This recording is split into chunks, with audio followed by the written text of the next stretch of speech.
Mesdames et messieurs, merci de nous suivre sur les antennes de E-Télé et sur nos différents canaux digitaux. Bienvenue à votre rubrique Le Débat. Ce soir, nous allons donc aborder avec nos invités deux sujets. Nous parlerons toujours des 9 ans de gouvernance de Patrice Talon avec les jeunes, avec les femmes également. Et nous parlerons aussi justement de cette décision prise au Niger, le Hausa qui devient la langue nationale du Niger. En plateau, je reçois pour vous Julio Tomati. Julio Tomati, bonsoir. Bonsoir, Romy Adonwi, bonsoir au plateau, aux téléspectateurs de télé, tous qui nous suivent. Et voilà, vous êtes juriste. Et puis, à ma gauche, j'ai l'honneur de vous présenter Mathieu Avlessi. Il est acteur politique. Mathieu Avlessi, bonsoir. Bonsoir, monsieur Onwi, bonsoir au plateau, bonsoir à nos auditeurs. Très bien.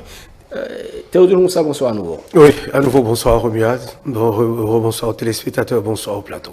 Très bien. 9 ans de gouvernance de Patrice Talon. Qu'est-ce qui est fait à l'endroit des jeunes et des femmes? Justement, on parlera d'abord de la gouvernance. Quel est votre regard global des 9 ans de gouvernance de Patrice Talon, Julio Tomati? Patrice Talon, ou sa gouvernance depuis 2016, aura laissé, si on va parler en termes d'héritage, un héritage matériel, deux natures d'héritage matériel et un héritage immatériel.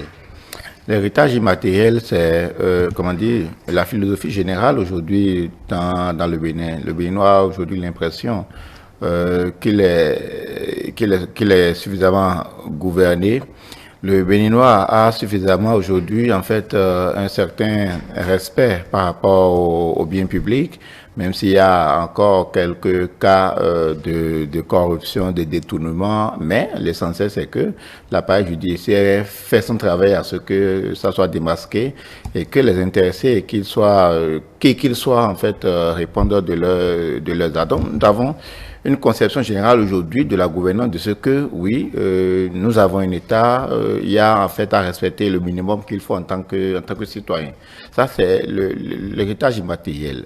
Matériel, nous avons d'abord les infrastructures, d'accord, que ce soit routière et tout ce que nous avons. Ce qui nous intéresse particulièrement ici, c'est la deuxième nature de, comment dire, d'héritage matériel, c'est ce qu'on fait pour que le quotidien en fait, des jeunes et des femmes connaissent une amélioration. Il s'agit des mesures en faveur d'abord de la protection, d'accord, et ensuite de l'épanouissement. En termes de protection, il s'agit... On revient sur cet aspect. En attendant, on va écouter également Mathieu Avlessi sur les 9 ans de gouvernance de Patrice Talon. Justement, quel est le regard que vous portez sur cela? Merci, monsieur Onwi. Je crois que tous les Béninois observent qu'en réalité le pouvoir de la gouvernance du président Talon a un cachet spécial.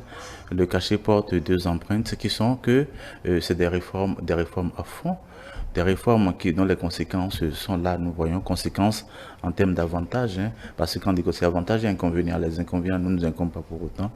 Maintenant, de l'autre côté, c'est que c'est beaucoup de réalisations qui impactent la vie du Béninois. Et ça aussi, ça crève les yeux. Nous en avons souvent parlé. C'est le cachet spécial du président Talon.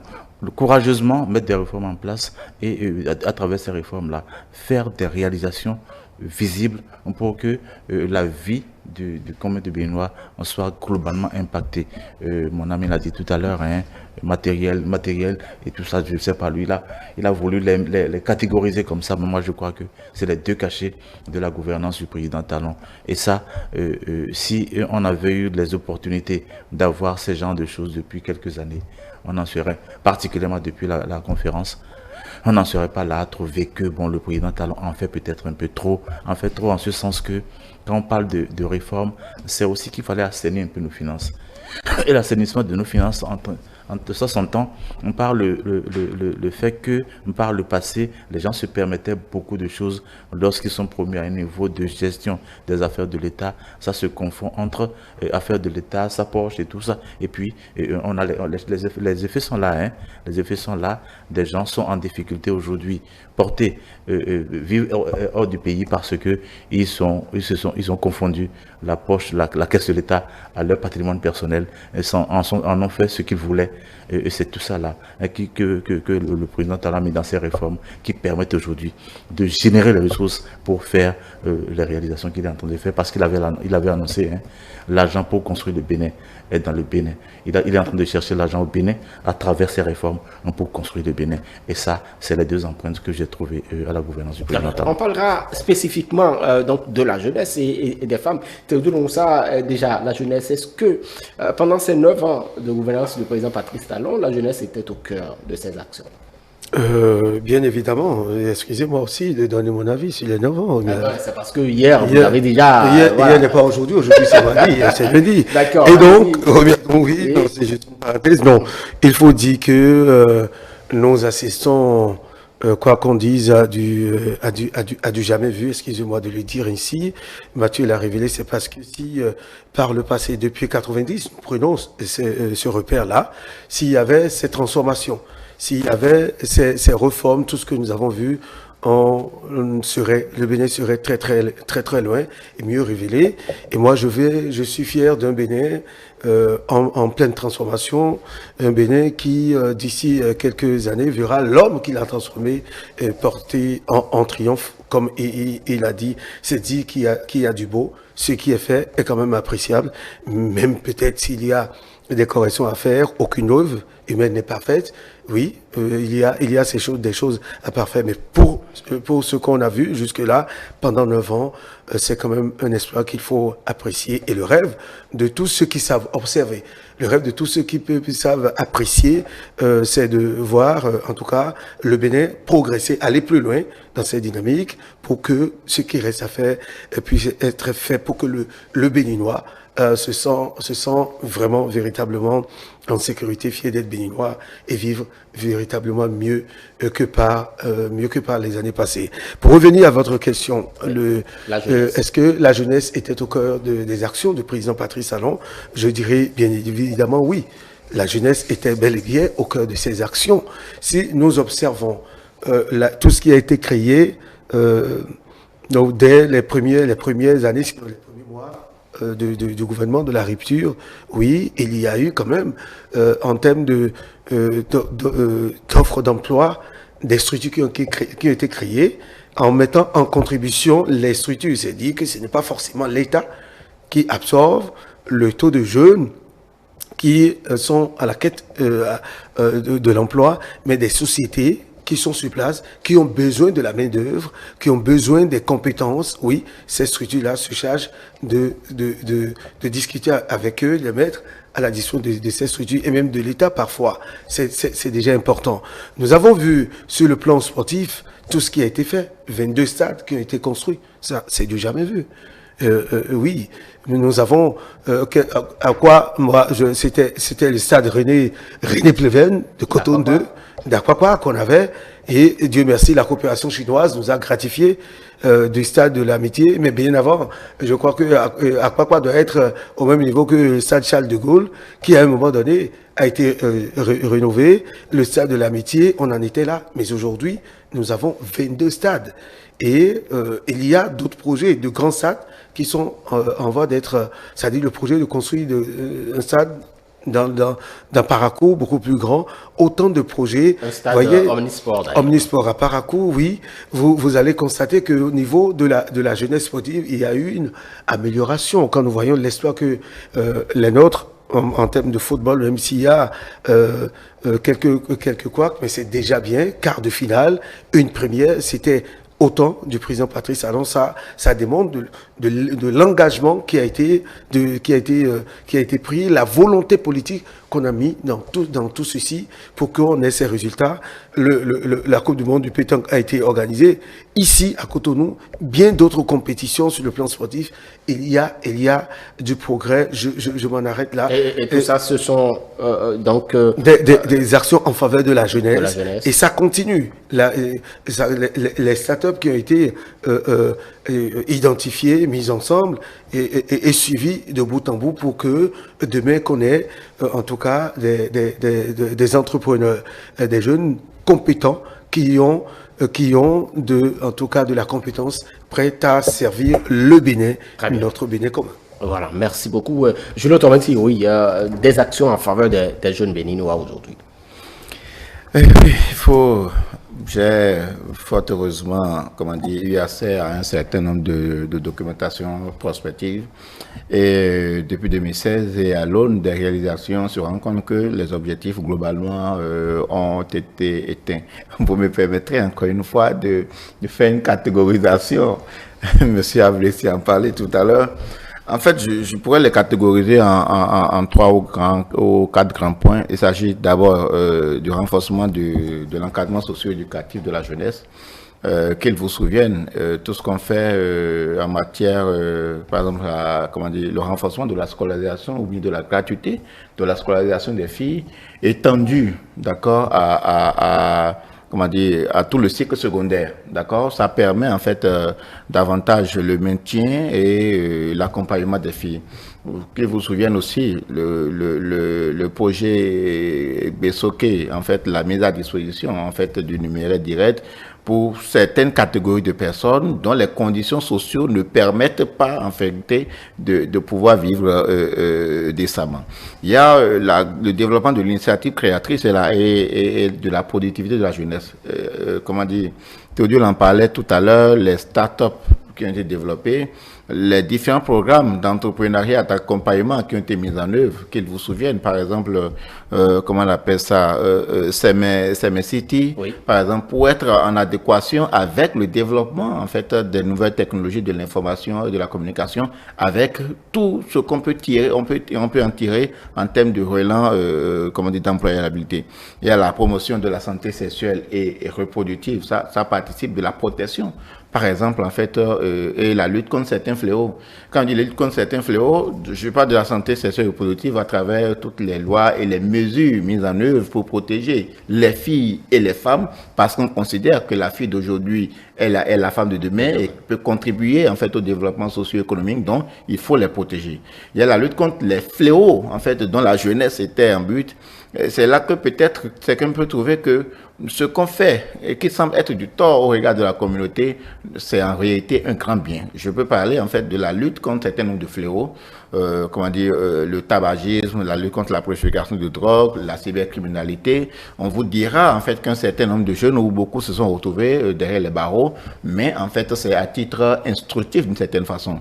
Ça permet en même temps de limiter en fait le fléau. Il faut assainir donc la société. Ça constitue en fait une sorte de sensibilisation parce que nous avons commencé par développer de très mauvais agrégats et ça risque de nous rattraper à l'avenir. Que vous vous souvenez, en matière sportive, on a parlé de ces stades-là. Faut pas oublier aussi l'initiative des classes sportives et culturelles, d'accord, pour mettre très vite en fait les jeunes à l'étrier. Je ne veux pas manquer de parler en termes d'employabilité des différentes mesures qui ont été mises en œuvre. Vous avez la réforme au niveau du secteur de l'artisanat qui permet aujourd'hui en fait en matière d'apprentissage, d'accord, de réformer le secteur à ce que sans grands moyens, les jeunes peuvent se former et avoir au terme de leur formation de 2 ans, 3 ans, un diplôme qui leur permet d'exercer ou de s'auto-employer, contrairement à ce que nous avons et que ceux-ci étaient à la merci de leur en-griffe patron. Il y a les initiatives. Au niveau de la NPE, plusieurs initiatives. On est revenu avec le PSIE. On ne va pas manquer de citer le programme spécial d'insertion à l'emploi qui fait beaucoup et dont les résultats sont aujourd'hui patents. Donc, il y a une panoplie en fait de mesures mises en œuvre pour protéger promouvoir, dynamiser la jeunesse d'aujourd'hui parce qu'ils considèrent que, qu'on le veuille ou pas, cette jeunesse est le futur du développement de notre pays. Et donc, il faut des actions fortes pour pouvoir, à ce que cette jeunesse puisse véritablement contribuer à notre bien-être collectif. Très bien. Les jeunes, oui, Mathieu Avlessi. Merci, monsieur. Oui, je crois que je ne vais pas reprendre ce qu'a dit mes deux prédécesseurs. Globalement, le sport sort les enfants de l'ennui et donc de la déperdition. Je viens sur le volet particulier de la santé reproductive des jeunes et adolescents. C'est un secteur très sensible, c'est une phase très sensible de la vie de l'homme, jeunes et adolescents. Lorsque les enfants on passe de l'enfance pour aller à la jeunesse, il faut passer l'adolescence, une période suffisamment critique qui, si c'est mal géré, on voit les enfants dans les déperditions. Et lorsqu'un État, lorsqu'un gouvernement, on s'en prend à ça et tu dis attention, gérons les enfants parce que nous avons tous passé ce que nous appelons crise de l'adolescence. Et cette crise-là est suffisamment grave pour notre avenir. Et donc, un gouvernement qui prend ça à cœur et qui gère la santé reproductive. Parce que c'est aussi ça, hein, la santé globale, la santé reproductive des jeunes et adolescents. Je ne sais pas ce qu'on peut encore faire mieux pour que les enfants se projettent de l'enfance à la vie de jeunes et d'adultes en traversant la crise de façon saine. Et ça aussi, c'est à travers le sport. Il y a la NPE. J'ai suivi sur les chaînes de radio de radio locales un élan qui m'a beaucoup épaté. C'est le phénomène, l'initiative Azoli. Tu vois, Azoli, ça veut dire le chemin de l'emploi.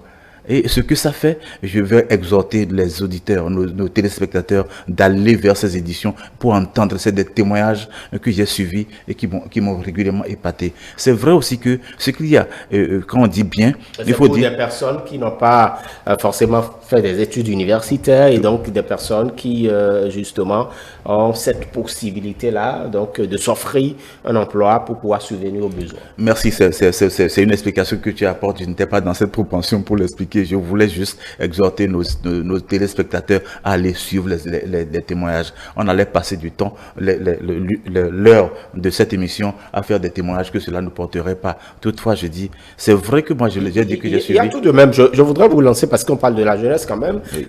Vous savez que vous êtes acteur politique et merci. Donc il y a un renouvellement également de la classe politique. On voit beaucoup plus de jeunes qui s'investissent dans le champ politique et beaucoup de jeunes qui ont eu cette opportunité de se voir confier des responsabilités. Ça aussi, ça crève les yeux. Je ne voudrais pas rester seulement sur le terrain politique. L'autre facteur qui m'intéresserait, c'est l'implication ou bien la proportionnalisation des femmes au niveau des représentations. Ça, c'est très important. Ça a permis vous allez d'abord vers les femmes. On parle d'abord en général des jeunes. C'est vrai que les femmes... Oui, c'est aussi vrai que quand on dit jeune, nous avons vu, à travers ça, nous avons vu la jeune femme qui s'est retrouvée à l'Assemblée. Bon, et tout ça là, c'est une façon de nous ramener, d'abord de créer une nouvelle classe politique avec un élan autre que ce qu'on a vécu par le passé.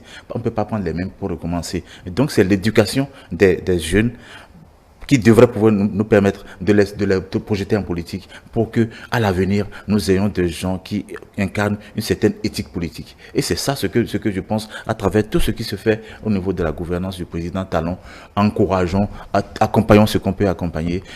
Disons un peu ce qu'il y a de bien. C'est pourquoi je dis, cette initiative Azoli que j'ai suivie, je dis ce n'est pas suffisamment mis sur le tapis. Ce n'est pas suffisamment exposé. Il faudrait qu'on parle à nos qu'on communique autrement, qu'on communique au-delà de ce que nous faisons aujourd'hui. On était parti d'une forme de communication au départ. On a évalué, on a trouvé que c'était pas bien. Je ne vais pas revenir sur. Et aujourd'hui, on fait un peu au-delà de ce qui se faisait dans le passé là. Au début de la qu'on parle, que justement les dirigeants puissent plus donner de la visibilité autour de aux actions qui se font parce qu'on s'était un peu trop sur ce qui se fait de très bien. Et c'est ça, c'est cet élan qui laisse de l'espace aux autres pour qu'ils nous disent, qu'ils intoxiquent, qui m'en excusent, parce qu'ils disent des contre-vérités. On n'a pas le temps, beaucoup de temps pour revenir sur, et la communauté est un peu poussée dans le décor. Ce n'est pas bien, et c'est le reproche que je nous fais. Très bien, voilà. Avant de passer à Théodore Moussa, le volet politique quand même, la jeunesse aujourd'hui, qu'est-ce que la jeunesse a gagné en termes, dans ce champ politique, dans cet univers politique? Non, vous savez que je le disais tantôt, la jeunesse doit prendre une part active dans le développement en fait de son pays. Il ne faut pas attendre forcément l'âge de la maturité pour prendre une part active. Et nous avons compris depuis le premier gouvernement du président Patrice Talon, les différentes nominations au sein des partis également, les positionnements. Nous avons vu en fait beaucoup de jeunes émerger politiquement pour s'approprier en fait les enjeux sociopolitiques et économiques, histoire d'être en fait des acteurs du développement demain. On ne parlera pas de nomination. C'est la première fois que moi j'ai vu au niveau des directions clés des jeunes de 30 ans, de moins de 30 ans. C'est vrai qu'on a eu par le passé des ministres de 33 ans, de 35 ans, mais c'est une première fois où on a vu en fait un fort effectif de jeunes nommés à des postes de responsabilité. Qu'ils vous souviennent, par exemple, ça a eu peut-être un effet social, d'accord, qui a contrasté un peu les dernières élections communales, où en termes de positionnement des jeunes, on a vu en fait une panoplie de jeunes en fait au sein des partis politiques positionnés en fait pour être conseiller communal. Et aujourd'hui, rentrer dans les conseils communaux, dans les conseils communaux pour voir, ce n'est plus des conseils communaux où vous voyez peut-être des vieux dormir, tout ça. Vous voyez en fait une nouvelle classe en fait de jeunes politiques qui prend véritablement leur essor. Même chose au niveau des partis politiques. Et nous avons même l'impression que la réforme du système partisan y a contribué en quelque chose. Parce que lorsque un parti voit la dynamique au niveau d'un autre parti politique qui met en lumière en fait sa jeunesse sur les problématiques d'aujourd'hui et de demain, en termes de réponse, l'autre est obligé de copier. Et donc, que l'on soit de la mouvance, que l'on soit de l'opposition, on a vu aujourd'hui quand même en fait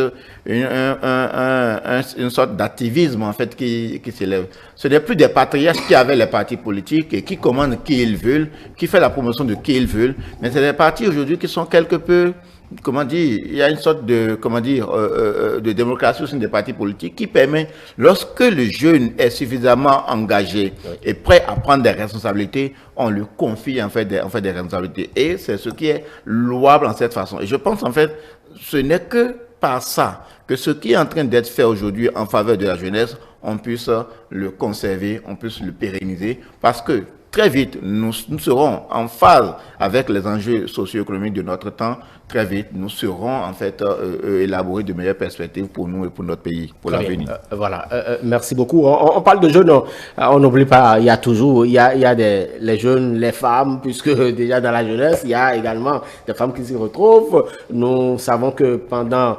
en ce qui concerne quand même le bilan de ces 9 ans de gouvernance, on a pu avoir également la discrimination positive qui a permis donc d'avoir des femmes parlementaires, Théodule Onsah. C'est une avancée démocratique que nous avons connue, une avancée qui permet aujourd'hui de comprendre que oui, les femmes ne peuvent plus jouer le rôle auquel on les avait obligées par le passé. C'est vrai, elles sont actives, il y en a qui ont perdu leur foyer, qui ont vu leur foyer s'éclater aux dépens de la politique, parce qu'elles sont très actives. C'est des femmes qui, en tout cas, très actives dans le schéma politique, les réunions, c'est elles qui arrivent à bien mobiliser, etc., etc. Aujourd'hui, c'est une avancée qu'on ait au moins 28 députés femmes à l'Assemblée nationale. Je ne voudrais pas qu'on jette un coup d'œil sur leur parcours, qui sont-elles, est-ce que non, mais de toutes les façons, ce sont des femmes qui aujourd'hui ont appris, sont en train d'apprendre et apprennent, donc elles sont dans le schéma et évoluent. Quand vous prenez par exemple les microcrédits à la FIA au départ, vous savez quel était le schéma qui était mis en place. À la date de 9 ans après, on a vu cette cagnotte augmenter, ce qui fait que des femmes peuvent avoir directement accès au minimum 50 000 francs, 100 000 francs pour faire leur activité, ce qui est quand même important. Julio a parlé tout à l'heure de l'initiative Bwemisoke. C'est à l'endroit des jeunes filles. Oui, c'est Bwemisoke. Bon, Bwemisoke. Exactement, la même même chose. C'est Bwemisoke quand même. C'est Bwemisoke, oui, voilà. d'accord. Alors donc, c'est à l'endroit des familles, des familles vulnérables. Les filles dont la scolarité elles sont exemptées de la scolarité, ce sont des actions en faveur de la femme. Et donc, le hautement social que nous avons dit, parce que je me souviens, quand le président de la République a prononcé cette phrase, ça a créé une tollée, en tout cas un tonnerre d'applaudissements. Les gens ont applaudi et ont rêvé. Ce rêve est là aujourd'hui. Les femmes bénéficient. Et autant d'exemples qu'on pourra citer. Nous avons par exemple le code sur... il y a plusieurs tests, les lois sur... les violences basées sur le genre. Exactement, beaucoup de femmes. Et c'est vrai qu'il y a encore de ces foyers-là où les femmes n'arrivent pas à dénoncer ce qui se passe, mais ce sont des réalités, c'est des instruments qu'ils ont mis en place. On regarde de la sociologie béninoise aussi. Exactement. Ce qui fait que certaines femmes n'arrivent pas à dénoncer quand même. À dénoncer, mais reconnaissons qu'il y a des instruments qui sont mis en place pour permettre à ces femmes qui se voient violentées de dénoncer les faits de violence, etc. Autant de choses qu'il faut apprécier. Vous savez, l'autre l'avait compris en parlant du Khoury, la représentation. Et là, permettez-moi d'expliquer la connotation que ça donne. Mais aujourd'hui, on a mis la femme au cœur du développement pour savoir que c'est sur elle que repose le monde. Très bien. Les femmes. Merci. Parlant des femmes, et avant de venir aux femmes, je voudrais venir sur un exemple de ce que, oui, les jeunes sont mis à des positions données. Mon ami Julio a parlé de ce que aller dans les conseils communaux aujourd'hui, c'est à 80% des gens de la trentaine, 30, 35, 40 ans maximum. Mais c'est que ce qu'il y a.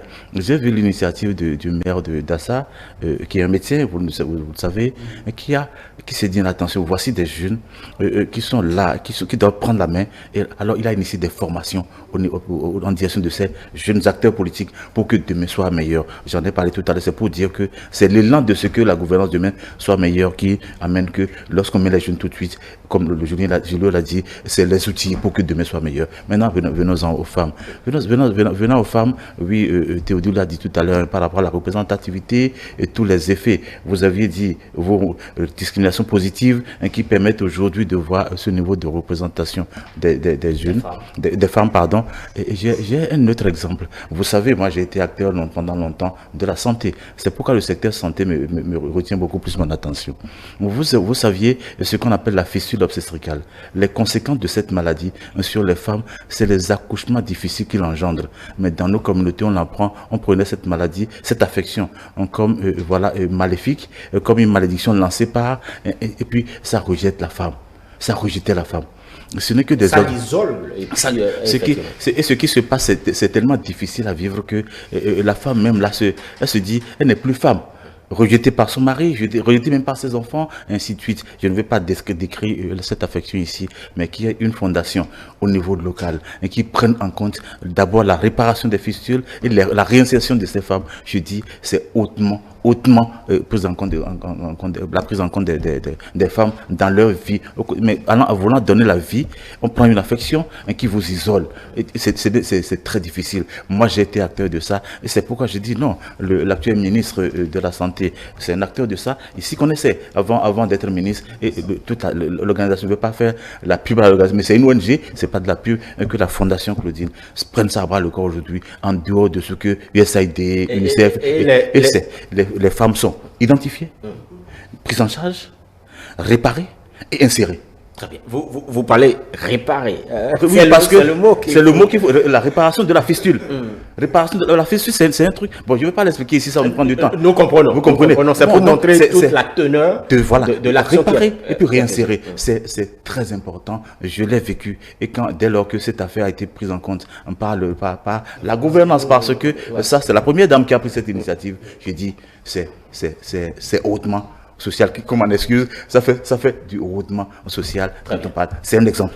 Merci. Voilà. On parle quand même de certain nombre de mécanismes. C'est vrai, quand vous écoutez aussi l'Institut national de la femme, on voit qu'il y a énormément d'avancées dans la lutte contre les violences basées sur le genre. C'est l'une des choses, des actions à retenir également. On sait de plus en plus que la femme, la fille et la femme sont protégées.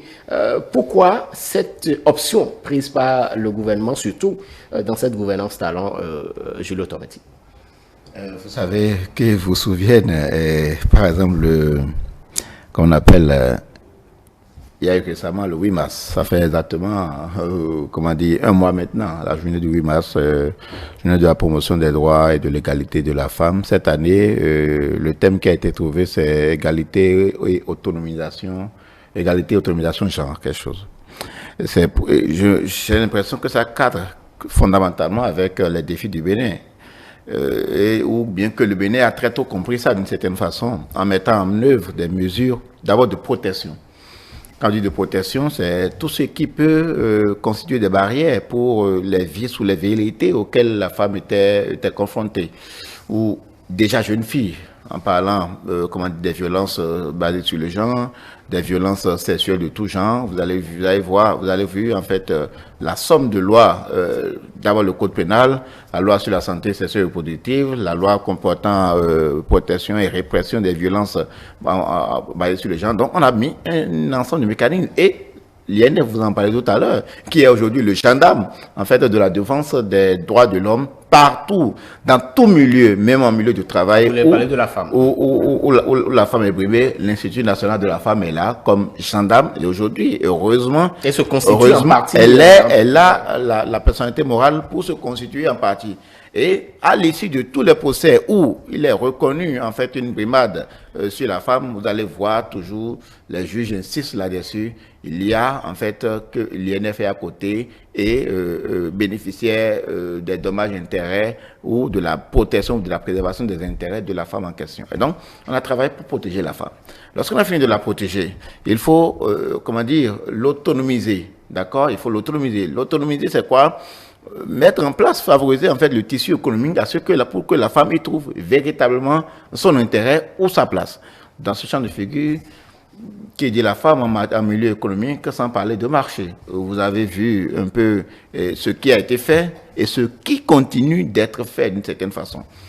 À côté de ça, les accompagnements, en fait, Théodule en parlait tout à l'heure, les microcrédits qui ont été retransformés, débarrassés, restructurés, débarrassés des contingences ou des vices, en fait, qui l'entouraient et qui alourdissaient la procédure et les charges, en fait, tout là. Et on l'a renforcé de 50 000, aujourd'hui, de 30 000, on est passé à 50 000, 100 000 et bien au-delà.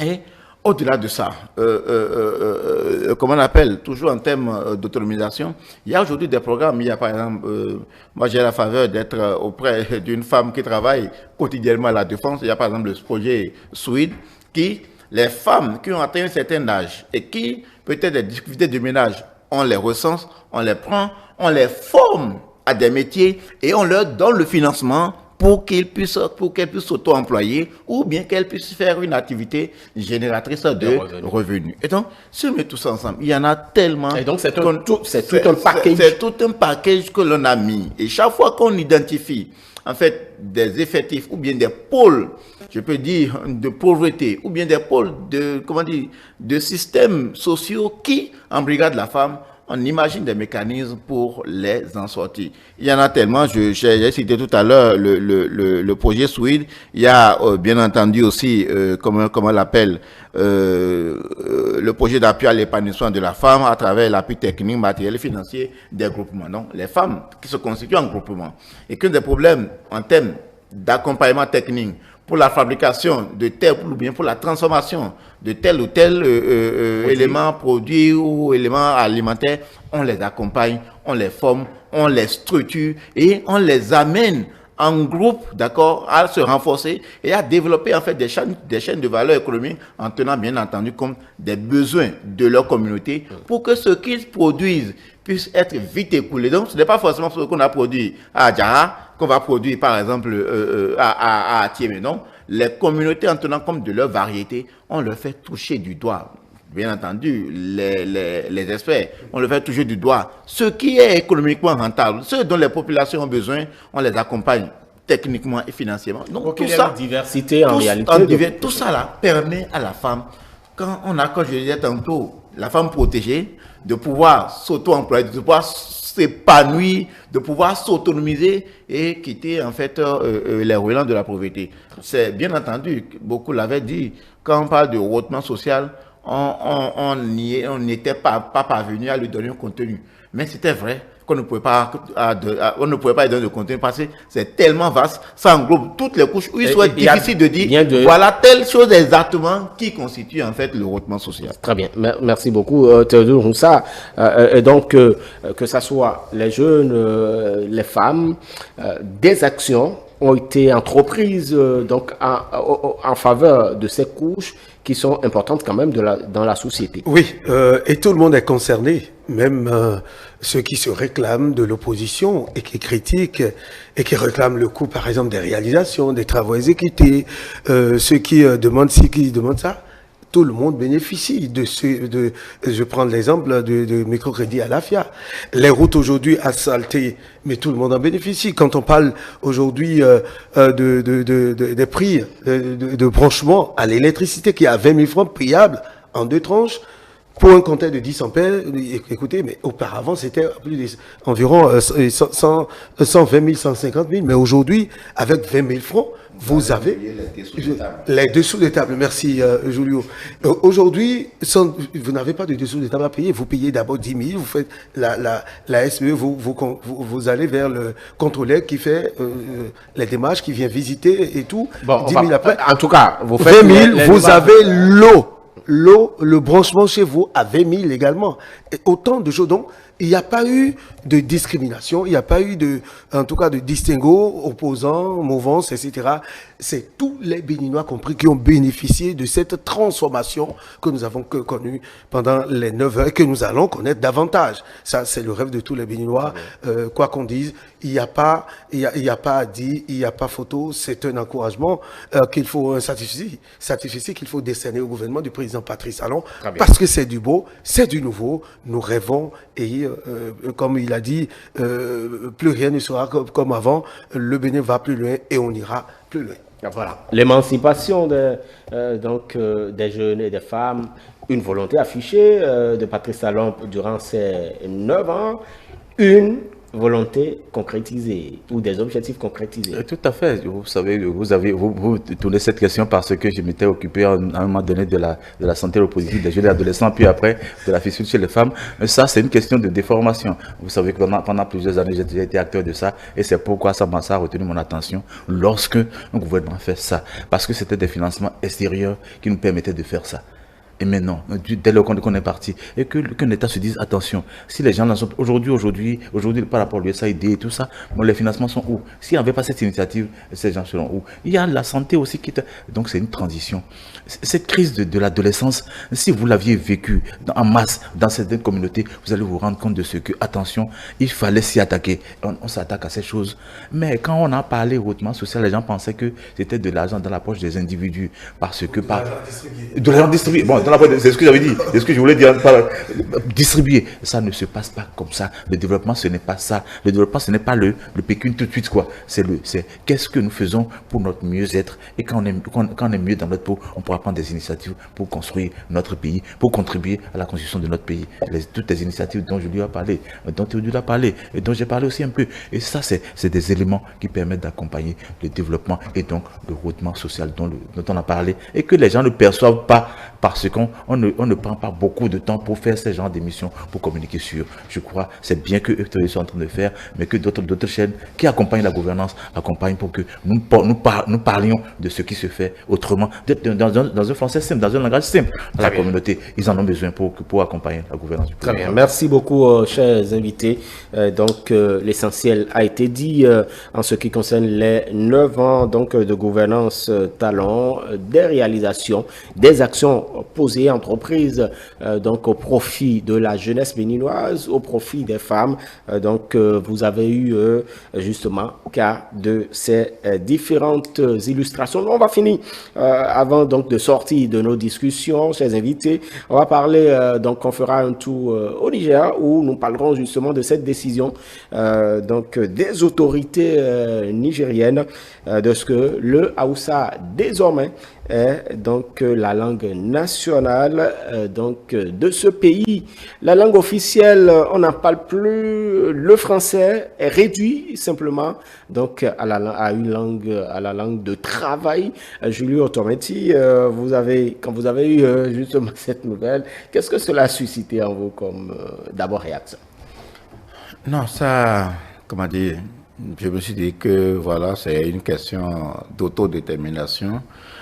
Comme beaucoup de peuples africains, sans l'avoir formalisé, ont commencé par le faire. Je prends l'exemple du Sénégal où le Wolof, sans que ça ne soit codifié, s'est développé dans la pratique des Sénégalais. J'ai suivi la dernière fois le président sénégalais interviewé par vos confrères du Sénégal, mais il mélangeait le français et le Wolof. Mais à un moment donné, moi je me perdais, mais je dis, bon, ceux à qui il s'adressait comprendraient sans doute mieux. De toute façon, on comprenne. Voilà. Donc pour le cas du Niger, ce qu'il y a lieu de comprendre, en fait, c'est d'abord des concepts, en fait. Il y a ce qu'on appelle langue nationale et langue officielle.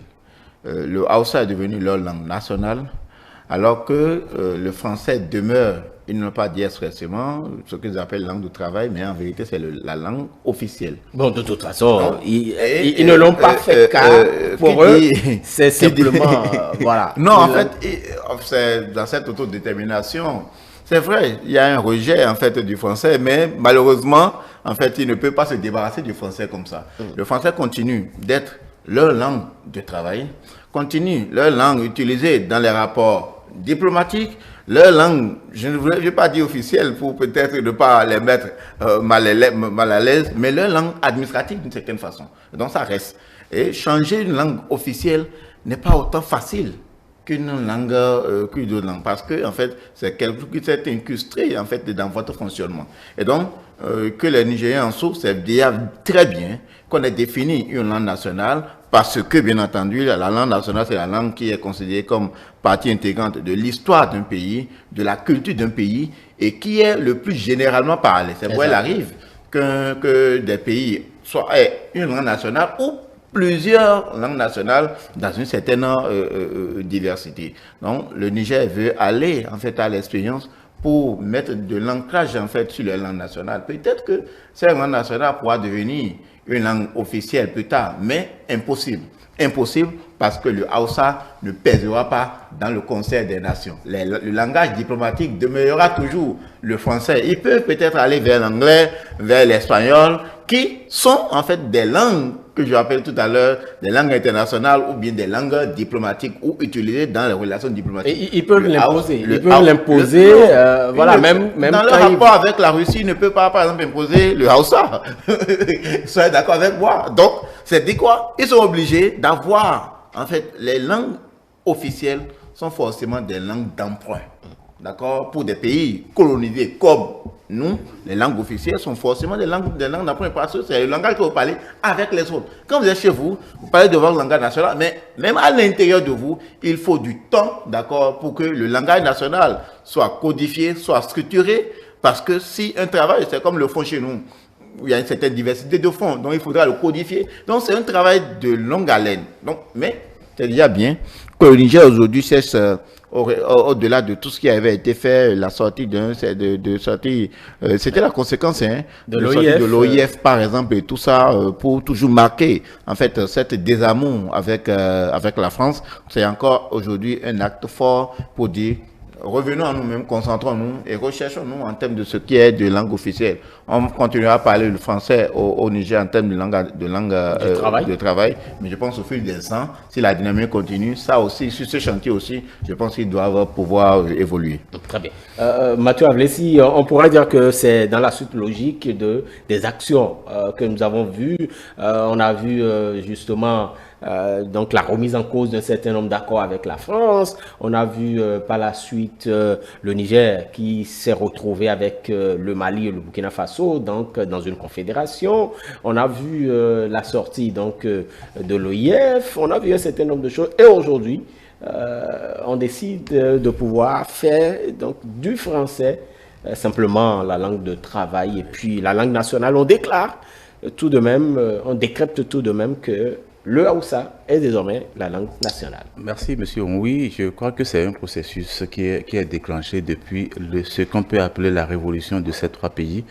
Julio l'a dit, le Sénégal était déjà en avance sur ça, sans pour autant dire ce que ceux-ci sont en train de dire. Qu'on ait une langue nationale, c'est la langue la plus parlée par tous. Parce que quand vous allez dans des conférences avec les Sénégalais, rapidement, là, ils coalisent contre vous, en se parlant, sans sortir de la salle, ils coalisent contre vous, et ils prennent les meilleures positions. Ils se parlent rapidement leur offre, ils coalisent, ils vont dans le même sens. Mais vous ne pouvez pas le faire parce que la seule langue de communication que vous avez, c'est le français. Ils vont comprendre, ils vont vous prendre au piège. Et donc, je crois que qu'on prenne cette initiative, c'est une très bonne chose. C'est une très bonne chose, c'est l'affirmation de soi. C'est la détermination de soi. Et parce que le français... Quelle sera sa portée dans le... J'en viens parce que là, je vais nuancer ce qu'avait dit tout à l'heure Léo. Parce que ce n'est pas totalement, pour ma part, hein, nous sommes ici en analyse. L'élan sera fait.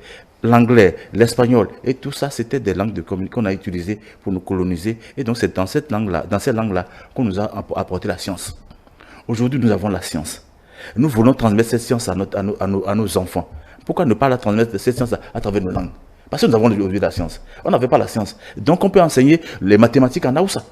Pourquoi ne pas faire ça? Pourquoi ne pas initier ça? Et c'est pourquoi il dit que c'est un processus. On finira par dire que les gens, que ça ait porté ou non, vous allez rencontrer le président russe, vous trouvez le président, Poutine, vous trouvez un interprète pour qu'il comprenne votre français. Sinon, ce n'est pas un problème. Et puis, ce que la Russie a dû faire, qu'on a vu sur les réseaux sociaux, et qu'on n'a pas mis à porter, c'est que dans une université là-bas, le Swahili va être enseigné, et des étudiants russes vont parler de Swahili, qui est une langue de l'Afrique, je vais dire. Quelle est cette portée? Quelle est la portée? C'est aussi diplomatique. Et les gens se disent, parce que l'Afrique, c'est la grande population, c'est la terre d'avenir, les gens s'anticipent pour ne pas avoir d'intermédiaire entre eux et les Swahili d'Afrique. Pourquoi entre nous, on ne va pas coaliser en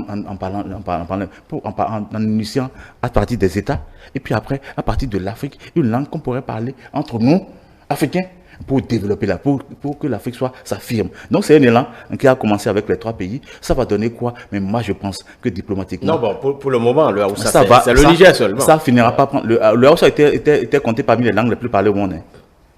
Le Haoussa était compté parmi les langues les plus parlées au monde. Donc que ça commence par le Niger, le Nigeria prend, ainsi de suite, ça va, le Haoussa, le Peul et tout ça, on va voir quelle est la langue qu'on va parler. Le Haoussa, le Peul, le Swahili, quelle est la langue qui sera la langue de l'Afrique. Et tout ça, ça va nous permettre d'enseigner la science dans notre langue, de codifier même des choses dans notre langue que les gens viendront demander.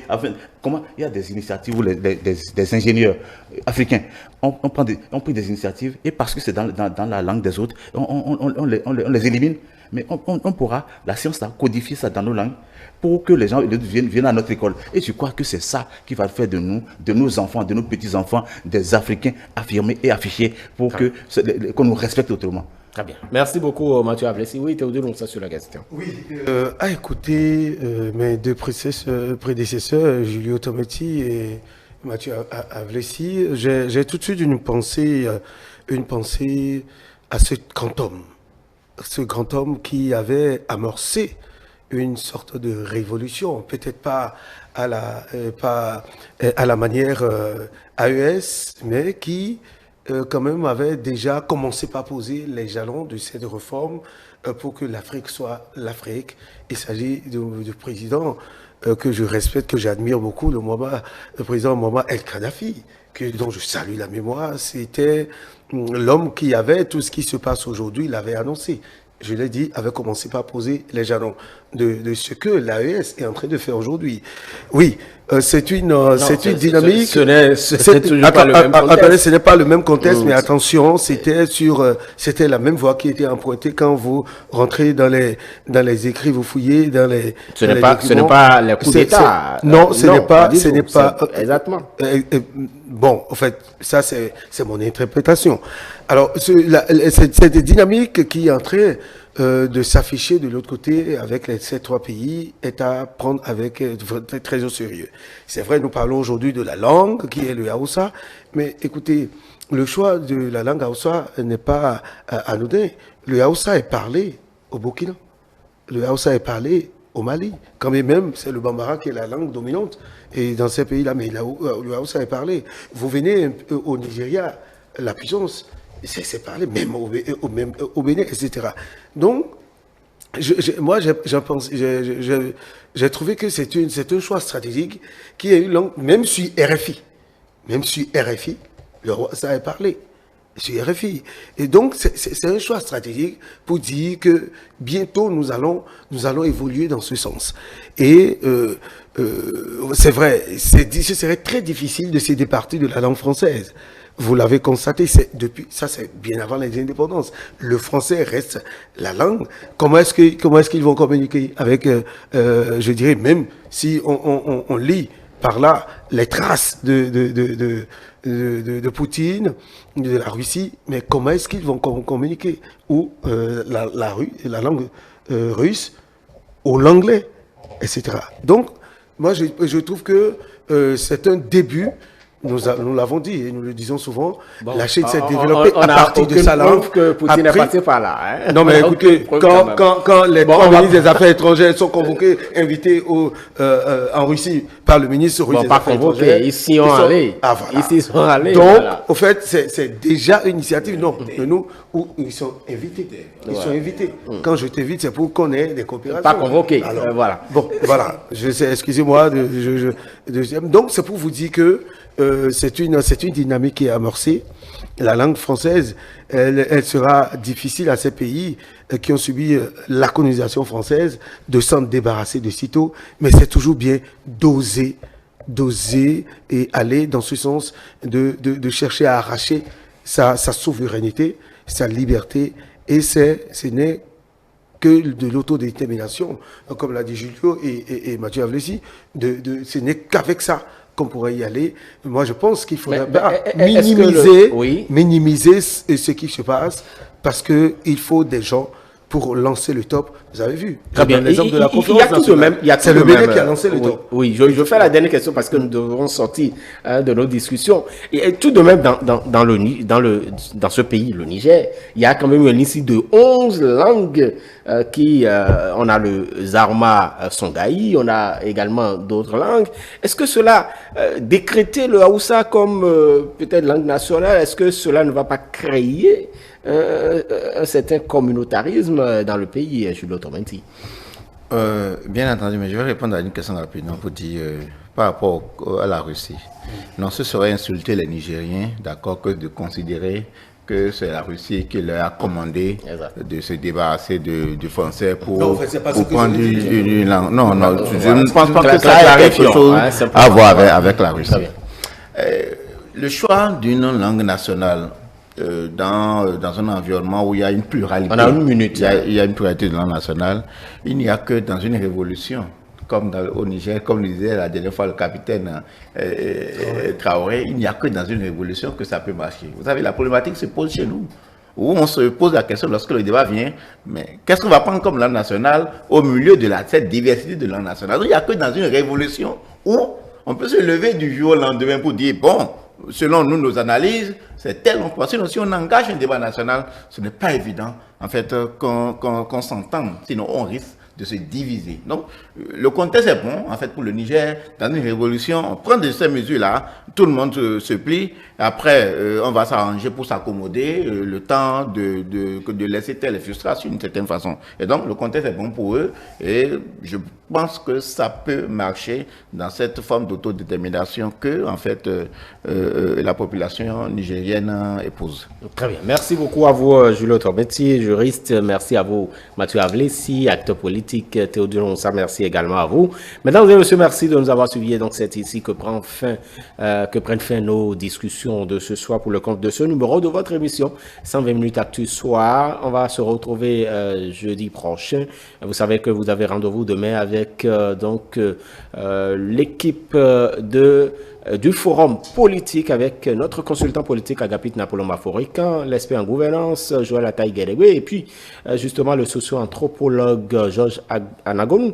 Voilà, prenez donc ce rendez-vous. Vous n'oubliez pas donc de rester connecté à nos canaux digitaux. Vous avez notre chaîne YouTube Télé Bénin, notre site internet www.télébenin.com et vous avez notre compte INS et puis notre page Facebook.